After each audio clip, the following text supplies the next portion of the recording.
wisdom, prudentia, justice, justitia, temperance, temperantia, courage. fortitudo. Applying ancient philosophy to modern life, this is the Sunday Stoic.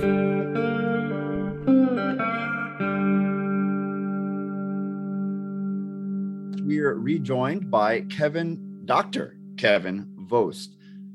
Dr. Vost is an author of, I believe, over a dozen books. I'd like to talk to him about how he pulls that off. Speaker, teacher, radio and television guest, bodybuilder, and much more. Dr. Vost, welcome back to the Sunday Stoic podcast. Is there anything else about your background that you'd like us to know? Because you have quite a resume. Well, hey, it's always a pleasure being with you, Steve. And yeah, I have been writing a lot of books. I can tell you briefly, it helps that I've been retired from full-time employment and part-time college teaching since 2016. So that helps. And I believe right now I've had 23 books out, and I think 5 more are in different stages.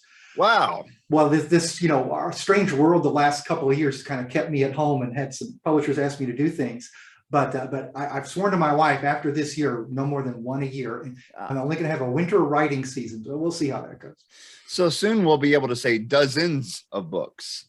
Yeah. That'll sound great. Yeah. So how do you do that? How do you have a lot of ideas that then you just pick a couple and begin researching or writing? What's your process like? Most of the books I come up with the ideas. So topics I've been studying oftentimes for years and years, like these memory books. I specialized in that in my psychology. I do some books that involve strength training, physical fitness, one of my other areas of background. Of course, I've been a fan of the Stoics, but occasionally I'll get to ask to write about a topic. Like I was asked to write about a book on loneliness for a Catholic publisher a few years back. Wow. Just because of my psychological background. Sure. And asked, do you want about scrupulosity, where people feel overly guilty and worried about things? That one's in the works. So they're usually my ideas, but sometimes a publisher will ask me. And just the general scheme is, it usually takes me about 3 months working in the mornings to write a first draft of a book that's maybe 200, 250 pages. Oh, wow. Then it goes to the publisher, and they're usually out within 1 year. But I did write a book that's going to come out this summer. It's a faith and fitness book. It'll be called You Are That Temple. And that was my record. I wrote the rough draft of that thing in 23 days because I was just so pumped up about it. But usually it takes a few months. And again, I'm retired now, so I don't really have too many other commitments. Understandable. But yeah, that's amazing. I would just like to figure out, I want to do one book, but I have no idea what it would be, or I can't get that. Aha, I have it. Here's what I need to pursue. I can't think of the perfect topic. There's so many books about just stoicism that you need a take on it. Like your book that we're about to talk about is a very specialized text, but I think a very important one. And so I like that. It's not just how to be a Stoic. There are hundreds of those, but it's something very specific. And so we'll get to that in here in a second. So the book actually, when did it release? It's out now, correct? Yeah, it came out in March from Angelico Press, and it's available, Amazon, Barnes & Noble, all kinds of online booksellers. And I'm holding it here. It's Memorize the Stoics, the ancient art of memory meets the timeless art of living. And I have already put it to use. I believe I tried to show it off to my wife to prove it. I believe I have committed to memory now the themes of all of the Enchiridion. And so, yeah. So I have not progressed into Seneca yet, but I just focused on the Enchiridion to see how your method works. And of course, it's not your method exactly, but it's something that you are reintroducing the world to that's often been somewhat forgotten and neglected. A technique that seems to be very powerful. If someone like me can do it, I think it can might make. I work all the time with students who can't seem to remember enough information to get through an exam. I could imagine it being helpful for them, for people who give speeches, for people who need to memorize a list of tasks, a grocery list even. I bet it could be useful. Absolutely. So let's talk about this technique.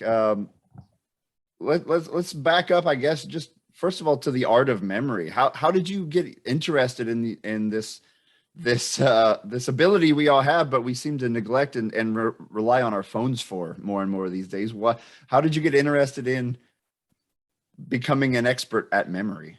Well, one thing, it probably helps being an old guy over 60, because I don't think I had I didn't carry a phone Well, with me until I was in my 40s, mid 40s. But actually, I was always kind of a bookworm. My father-in-law called people like me noodles. And so I was always interested in reading things. And in the late 1970s, I'm here in Springfield, Illinois, and just about everything in this town is named after Abraham Lincoln, because it was his hometown when he was president. So the Lincoln Library had their annual book sale. People contribute books, or they just get rid of old books people don't read anymore. And I was there one time, and this book called Your Memory, Speedway to Success in Earning, Learning, and Living, featuring the Auto Magic Method by O.W. Bill Hayes. And it was written in 1958. By about 1978, nobody was reading it anymore, so the library's getting rid of it. So I tell people that was the most profitable quarter I ever invested, because I laid out a quarter. I got that little memory book, and it was very, very simple. It didn't really give you the history of this. There's no scientific studies, nothing like that, but just said how you use it, how you use a very simple method. And it was a location method that we'll probably give some details on later, but it's based on just 20 parts of a car. You memorize the hood ornament. People used to have those before they got in the habit of taking them for souvenirs, Right. You got to work your way around the car. So anyway, I found it was super helpful for me. So, when I went to college, anytime I had to memorize material, boom, that was a snap. Even by the time I went through my doctoral program, when I took the examination for professional psychology, this big national exam, I was able to set the highest score in the state that year and set my school's all-time record by supplementing my normal study, with these methods. I didn't use only these methods, but it was that icing on the cake that made a real difference. So by the time, and earlier than that, I did a master's thesis. I was so interested in this stuff. I surveyed the psychological and educational literature where they taught people of various ages how to use techniques like this to learn schoolwork, to learn, facts of biology, or to learn foreign language or even English language vocabulary they didn't know yet. And it tended to be very, very powerful. Like sometimes first and second graders who were taught this would outperform fifth and sixth graders who weren't. Or junior high school students who were taught the method would outperform high school, junior, and seniors who weren't, So I just, found it very, very useful. And as I did that psychological research, I dug into the history of these methods. And I discovered that they go back about 2,500 years to this Greek Simonides. It was passed down to the West through Cicero, Marcus Tullius Cicero, 1st century BC. And he's kind of a fascinating character because he plays similar roles with the memory method and with Stoicism. Right. Because the memory method comes down to, there's a book they used to attribute to him called the Ad Herennium, just to this guy named Herennius. It's about rhetorical public speaking. It's from the 80s BC. And for centuries, people thought Cicero wrote it, but we don't think so now. But it matches up with another book he did, De Invention, or On Invention on Public Speaking, where he does specifically talk about this. So anyway, Cicero passes that on to the West. Early Christian figures, St. Jerome, St. Augustine, they knew about this stuff. By the time you get to the 13th century, you have these very profound scholars, St. Albert the Great, who was like an early scientist, and St. Thomas Aquinas, a great philosopher. They latched on to these Latin memory method books, studied them, with a fine-tooth comb, and they also integrated it with a body of literature that came from Aristotle on just how the human memory works. So they said, here's this literature on how we remember things. Here's this literature on how we improve memory. And they say, look at how they mesh together, and they give us some practical suggestions on how to actually use it. So you're able to draw from all of that and put it to use in the 20 and 21st century. That's pretty nice. Absolutely. And sometimes people will say, well, why should I remember anything? Yeah, because I got this cell phone, it knows everything, right. But sometimes I'll give an example. I'll say, well, let's say you had to have some kind of surgery. And who would you rather have operate on you? The world's most magnificent IT guy. He's in a room full of supercomputers, or your average surgeon down at the hospital down the street. Well, the IT guy has the entire world of medicine at his fingertips, right? But that surgeon has a less amount of medicine, but it's the relevant stuff. And it's actually in his fingertips and in his mind, So there are some things that are actually worth having in your head. And with these Stoic ideas, they're to guide us in some difficult life situations sometimes. You have some loss, you have some injury, you're insulted. To have some of their ideas in your mind so you can pull them out. Okay, here's how I'm going to face this situation. It can be very helpful. Yeah. Yeah, absolutely. And I believe you mentioned, I forget, I didn't memorize this, but in your work you mentioned how many times Epictetus at least insinuates that we should memorize these principles. And Mhm. I assume that a lot of I think going back in time, you know, let's say you're in 1,000 years ago or 2,000 years ago, I bet paper was a lot harder to come by, and and you might only get to see a book once, you know, or a papyrus before they put it away. So being able to commit things to memory might be the only way you'd carry it off with you, and then when you want to reference it during a challenging situation, you need to pull it out of your head. You know, you need to, oh, I remember, I need to be, I need, wherever I find a challenge, I have the fortitude to deal with it. I have the power, as you say in your book, He-Man. We'll get there. That's right. The reference that will make sense in a few minutes, I hope. but you have the ability to cope with whatever happens if you can recall your principles when you need them. I find I fail a lot more when things happen so fast that I don't have time to reflect on what my principles are, and I just act. And having things in my memory readily at hand increase the odds that I will act the way I want to when a situation comes up. And I found your book to be very approachable. And I don't know what it is. This might be kind of Epicurean of me, some of the high pleasures of Epicureanism, but I find, even though sometimes I'm tired and I don't want to, but I find doing the work like your book introduces us to, I find it pleasurable in some way.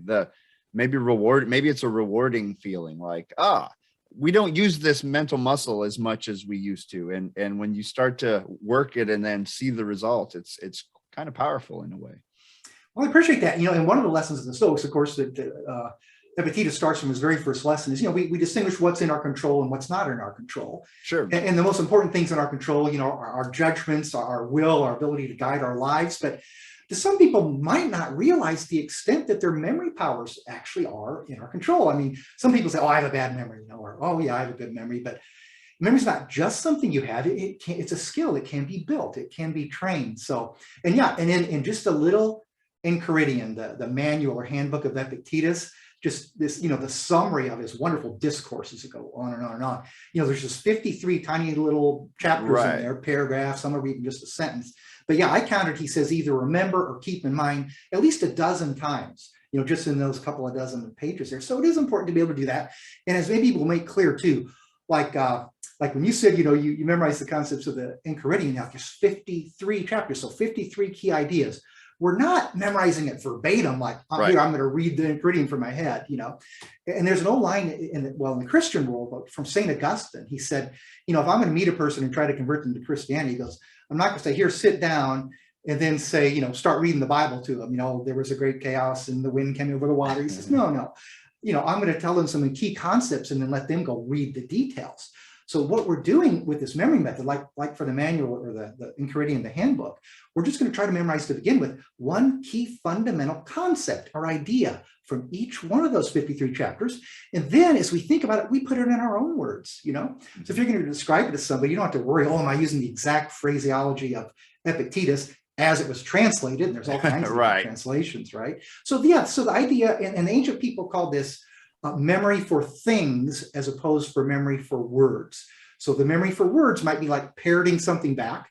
The memory for things is like, it tries to get at Epictetus's idea. He said, if a sheep wanted to please its master, it wouldn't just vomit up the grass it ate. Look at all the grass it ate. Here it comes, It's going to turn that grass into wool. So that's the idea here. We're going to try to memorize some key concepts so we can ruminate, think about them and then have some results in our life.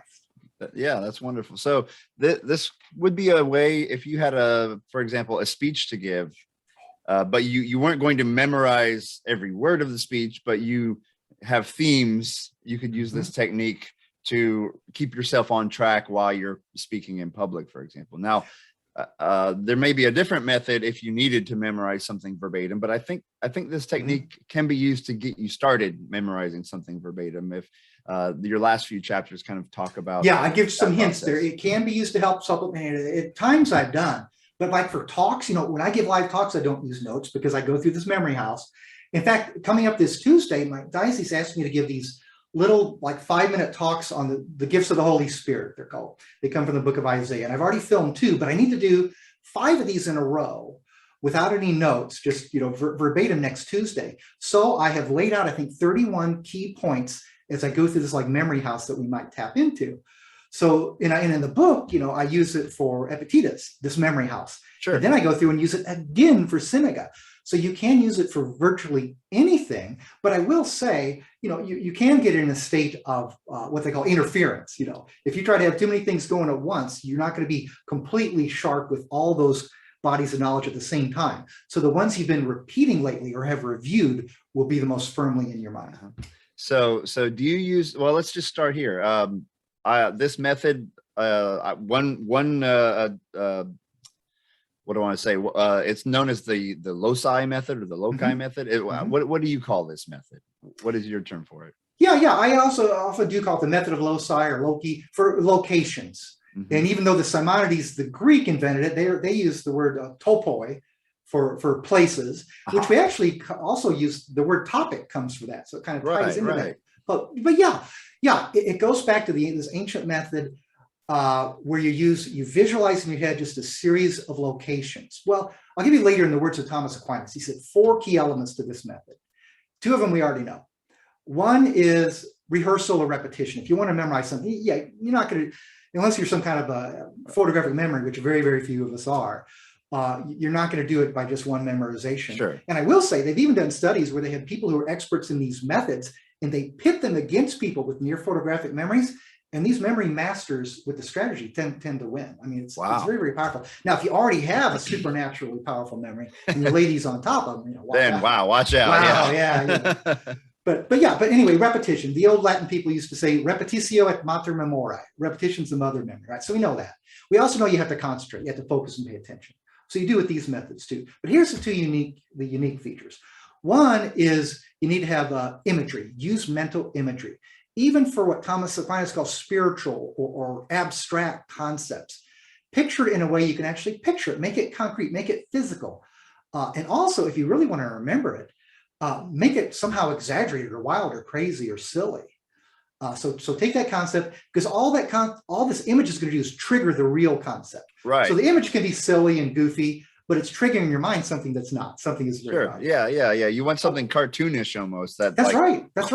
So we have repetition and concentration. Then we have these images, and then that other component, the loci, the location, is you need an orderly arrangement. You need to know what comes in what order if you're memorizing things that are in a sequence.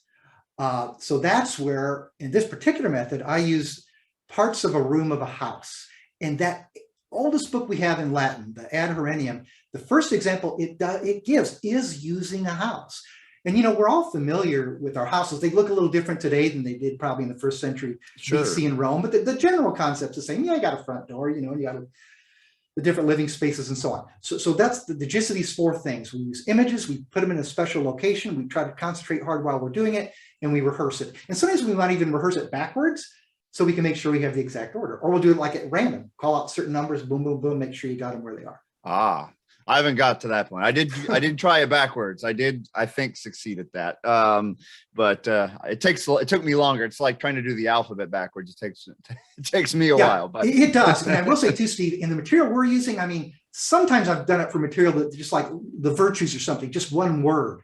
And that's easier. That's easier. Boom, boom, boom. You picture a fort for fortitude, I did, things like that. We're doing concepts, so it's a little bit more difficult. But as you've shown, it still can work. It still can be mastered. Now, how often would you suggest someone rehearse this if they want this to be something they have readily at hand for a long period of time?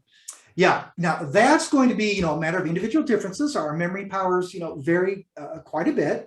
But I would say, let's say you've actually memorized the 53 key concepts in the Enchiridion, knowing exactly what Epictetus is talking about where. So if you want to retain that, I'd say probably at first, like right now, if this is fresh, every couple of days or so, go through it.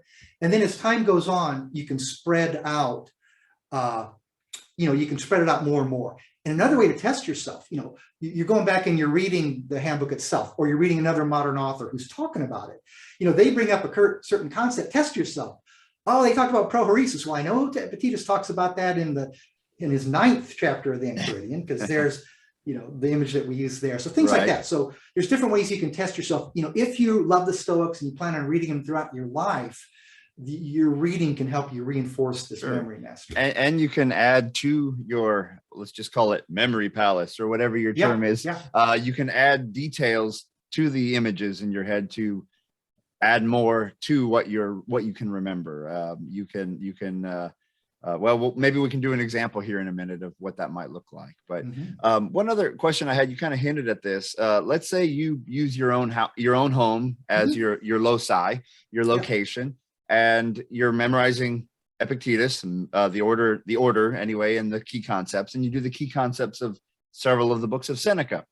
How are you going to need to think of somebody else's house pretty soon if you're going to keep those in your head and learn something new?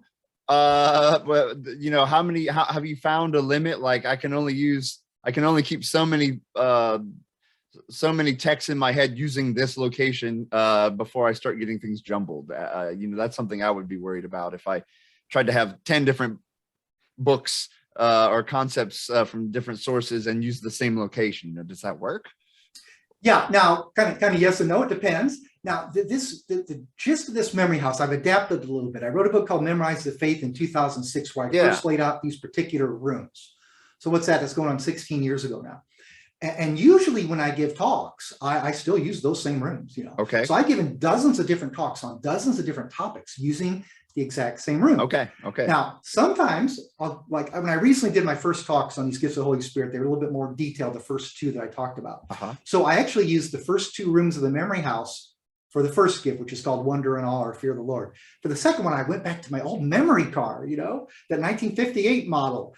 And I memorized the next one, the gift of reverence or piety, with the 20 parts of that car. So yeah, sometimes when you separate things out, it'll make it clearer. So I will say, if you have plenty of time between what you're trying to remember, like for me, like different various talks, and it might be a few months or so between, I can keep using those same rooms over and over and over and over. Okay. But if you were going to try to master several things around the same period of time, then yeah, you can use your own house. Like, I use what's basically patterned after my own house, though I also use the actual Stoa, the Stoic's porch in one part. Sure. Use a statue of Marcus Aurelius, a famous statue of him on the horse, in another part. But you can craft these from your own house. And what do you know better than your own house? So you can use this, or you can craft it. Now the book is illustrated, so it shows the pictures of this. So it'll help you form that. That helped. Yeah. Yeah. And also, as you go through the book, I try to make it a fully guided tutorial. So I suggest all the locations and all the images, but I do point out, these images are kind of like what pops into my head when I read Epictetus. Sure. But images you form on your own might be even more powerful, right? Because there's some associations that you yourself form. And I believe you told about me one before we went on the air, and I really like the way you personalize it. Yeah. Well, you want to do an example of the first, the first 10 or first 5 or however many you want to do, just to give everyone an idea of what this is like? Sure. And we can do this, however you. We're approaching your house, the front door, and go inside. And if I'll start us off. I don't know. Right in front of us, in front of the doorway, is a cockpit for a jet fighter with 2 instrument panels, and that reminds us of several things, actually. James Stockdale, by the way, did he memorize word for word bits of the Enchiridion or the whole thing? Because I always hear he had it memorized, but I've never heard details on that. See, now that I've read his books, but it's been a while. I actually don't know for sure, but I knew that he knew it so forward and backward that, he said, as his plane was coming down, he said, I'm leaving the world of civilization now. He said, probably for at least 5 years, I'm going to be living in the world of Epictetus. And I think it came out to almost 8. So I don't know if he could actually done it word for word, but it was, really at least a conceptual mastery. It was like his main handbook that he did have in his head that guided the way he lived his life. Yeah. And of course, it was incredibly beneficial for him to survive during those years as a POW, keeping himself strong and also helping the other prisoners stay strong. Yeah, absolutely. Absolutely. So there's the cockpit with the two control panels reminding us of the dichotomy of control. Some things are in our power, some things are not. And then we turn to the welcome mat, as it were, as with in your example, you have you have the like a king with a crown, and the kind of like the guy from, what was was it Fantasy Island? Was that Exactly. the show? Deplane, deplane, but he's saying desire, like the sire. Sometimes I think of, when I'm thinking of this, I think of two two dishes, one full of cookies and one full of worms. So desire and aversion, and I put the lid on the cookies because for now I must ignore desire. but then you remember what desire and aversion, and then you turn and look out the window behind you and see a child crying over a broken mug, and that reminds us of the next chapter, which is when something breaks, you can remind yourself that that's the nature of things. And then, the hardest part to swallow, you kiss your child goodnight and remember they are mortal as well. And that kind of reminds us of that. And then we look back into the room. Do you want to do the next one? I don't want to ramble on. You're the guest and I'm the author. Well, let's go every other one for a little bit. Yeah, now you're going to go to the fourth location. And remember, every number here does correspond to this exact little paragraph or chapter within the Enchiridion. Yeah. Number 4, there's a portrait on the wall, and it shows an ancient Roman bath. And what's kind of strange about it is there's actual like Mr. Bubble. The bubbles are running down your wall. Okay, so it's going to remind you there of the Roman bath.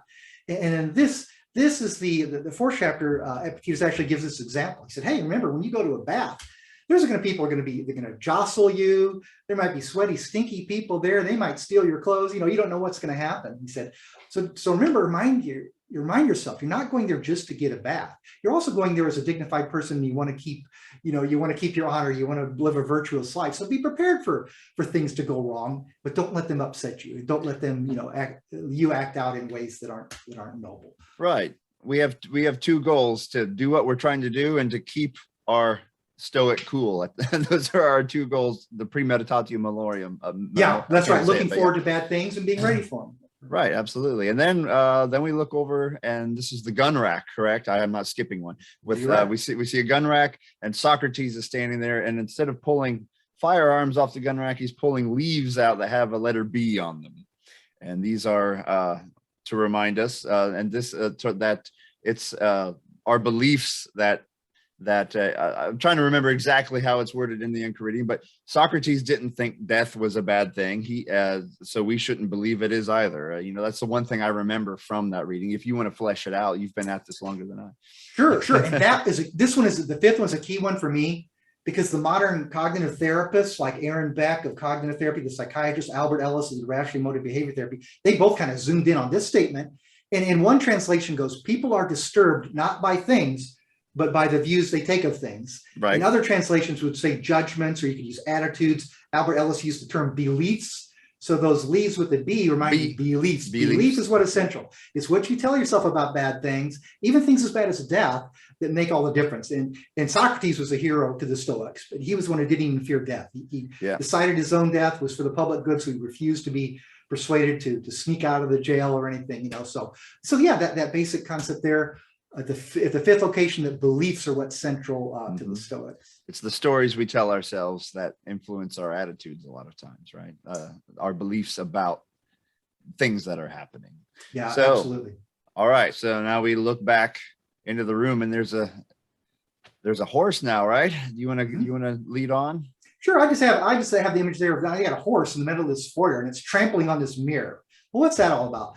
Well, within this little chapter, Epictetus talks about, when I say what later Christian writers would talk about, the sin or vice of vanity, and basically he's saying, don't go around bragging because you got a beautiful horse. I mean, the horse should be proud of that, not you, So he's saying basically, we should look and value the things that are really matter, the things that are fitting for a human being, and not be vain over external things or things that don't even, belong to us.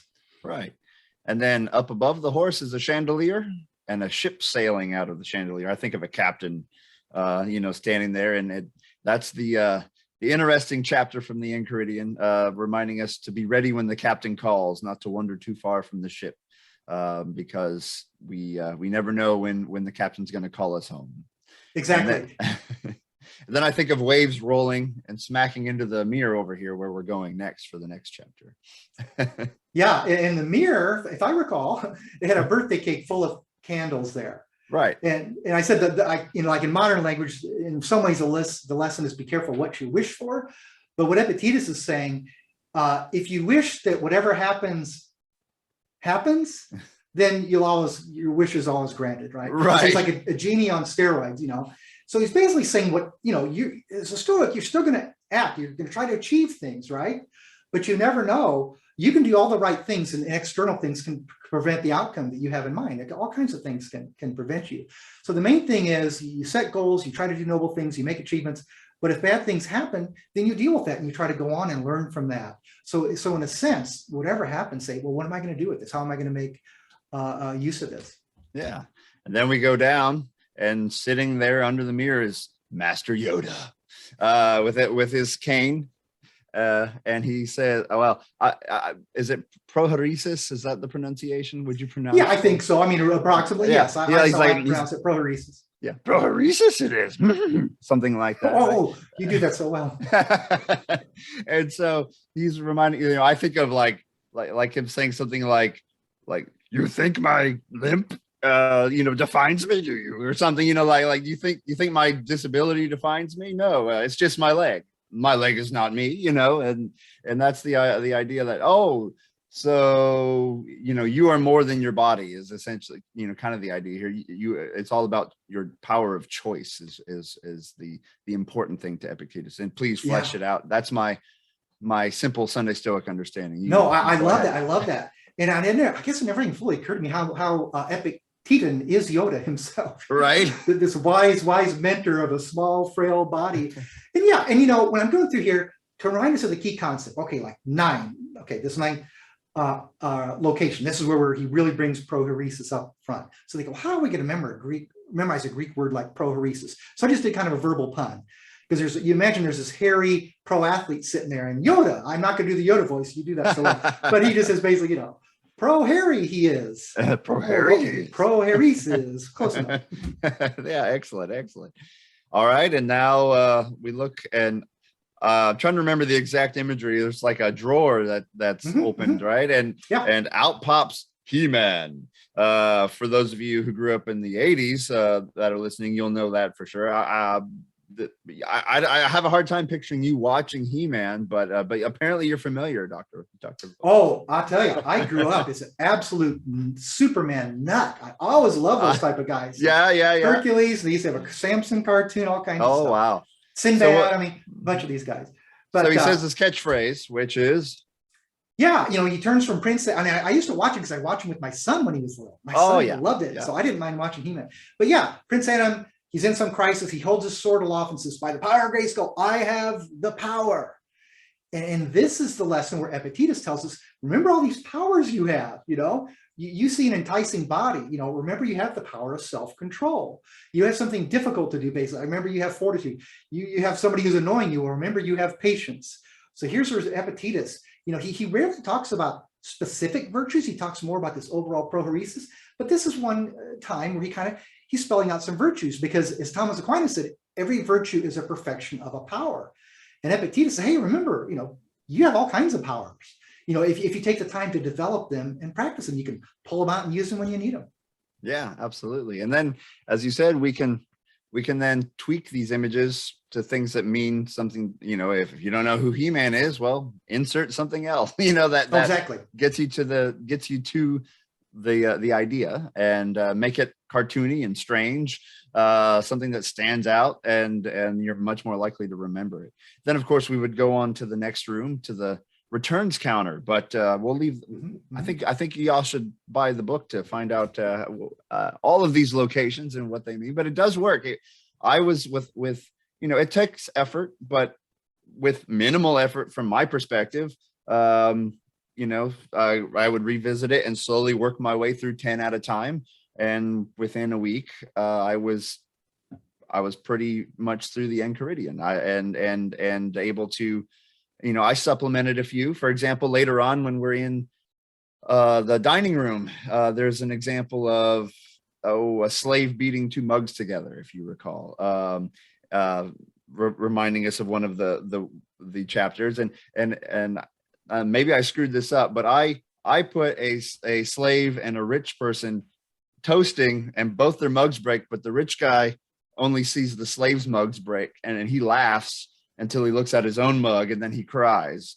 But what he needs to be doing is realizing, if you see it happen to someone else, it's easy for you to say, this is the way things go. But when it happens to you, you need to remember the same thing. That's a far better image. that gives the message much clearer. So that's exactly what I hope people will do with these two. You flesh it out, make it meaningful to you, and there's probably a fair chance you're going to do a better image than the one that's in the book, or one that will be better for you at least. It has more, for you. Yeah, what resonates with you will lock it in. Yeah, and then when what I like about it, and I find powerful about this, is if you're riding the bus, if you're waiting in line, if you are bored, this is something that is far more, in my mind, what's the word I want? I want to say wholesome, but I don't think that's the right word. But rather than pulling out your phone and looking at the news or doom scrolling, as they say, you can just say, well, I'm just going to go through and recall the first 10 chapters of Epictetus while I wait in line here, or do something along. Remember what the core themes of Marcus Aurelius were, so on and so forth. And it's a way to put your mind to work instead of just letting other people fill your mind with stuff. You can make use of what you want to think about, rather than be force-fed ads and everything else that would happen if you pulled out that phone in your pocket. Yeah, you reminded me, Steve, of our second lesson of the desire, the discipline to desire, in a way. Yeah, I'm going to sit here and it'd be very tempting just to watch TV or scroll through my phone, but maybe I'm going to rein myself in a little bit, take some time to think more like a Stoic, to ruminate a bit on these things that we've learned. And I should say in the book, there's kind of 3 parts to each chapter. I do the little memory tour. Then I give you the summary itself from Epictetus or Seneca or Aurelius. And then I have some commentary, Yeah. So I try to say, like, what some other commentators on Epictetus had to say, or what later thinkers. They might be Christian thinkers, they might be psychotherapists, So try to flesh it out and give people more to chew on than just my memory. There's a lot of material here around those individual. It sounds like we just threw out one-liners, but about each chapter. But you have a lot of in-depth, as you said, information, commentary, what others have said throughout the ages about that quote or that bit of text. There's a lot of information in this work, and I recommend folks check it out. And once again, it's Memorize the Stoics, the ancient art of memory meets the timeless art of living. And if you like that, and especially maybe anyone would find this interesting, but especially if you happen to be Catholic as well, you have a lot of other books on memory, that like the Latin Mass, I believe, and just the Mass in general. And I how many memory books do you have? This is the 5th. There's one called Memorize the Faith, 10 Commandments, all the books of the Bible, stuff like that. One called Memorize the Reasons. It's for like apologetics, why Catholics believe what they do. Then there's Memorize the Mass, the main parts of the Mass, and Memorize the Latin Mass. And then now we have Memorize the Stoics. Wow. Well, that's great. That's great. And I think it's very powerful. And it feels like maybe you're connecting to the ancients in a way, something that they would have done that a lot of us have forgotten about, but it's very powerful. It kind of makes you feel part of the continuum, like picking up a skill that used to be quite important and taught quite a lot, but that we have often forgotten about, except for that quarter book you found at a book sale. Yeah, and I hope so with those ancient roots. We do know that Seneca's father was a memory master. He did prodigious, amazing things. And there's some speculation to what extent Seneca himself may also have been. He's often mentioned in modern books of the history of memory methods. So. That's great. And if folks want to find out more about you, you have a website, www.drvost.com, drvost.com. And do you have any and can you give us a preview of any of those 5 books that are in the works? What kind of things are you working on? They're kind of a broad range. One is Thomas Aquinas' book, in the first part of the Summa Theologica.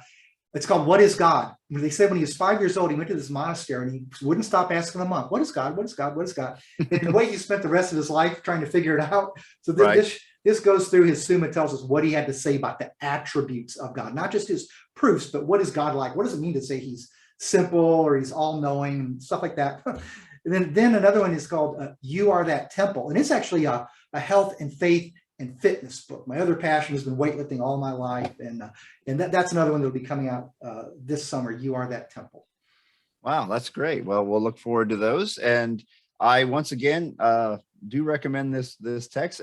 I've not read a book like this really for maybe ever. It's philosophy, but it's also literally a practice, a technique, a concrete practice that I think it could tie into other practices like premeditatio malorum and things. Is actually discipline. It's a form of discipline. I'm going to learn this or memorize this, and it takes work, especially if you're starting from scratch and coming up with your own cartoony images and trying to put it all together. But the results, I'm just impressed because it worked for me, and the proof is in the pudding, as they say. It works, and it's a very cool technique and a very good read. And I appreciate you sharing it with us on the podcast today.